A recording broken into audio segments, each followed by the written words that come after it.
When the fire alarm sounds, respond properly.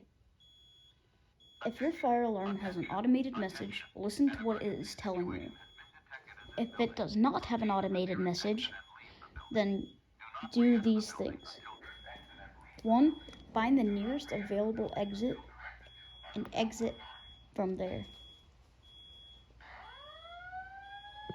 And make sure not to run. You do not run.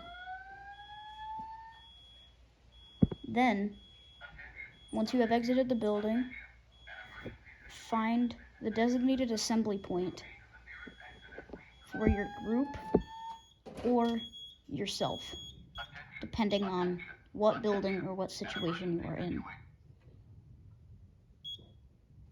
Once the system has been reset or shut off, wait for the all clear signal.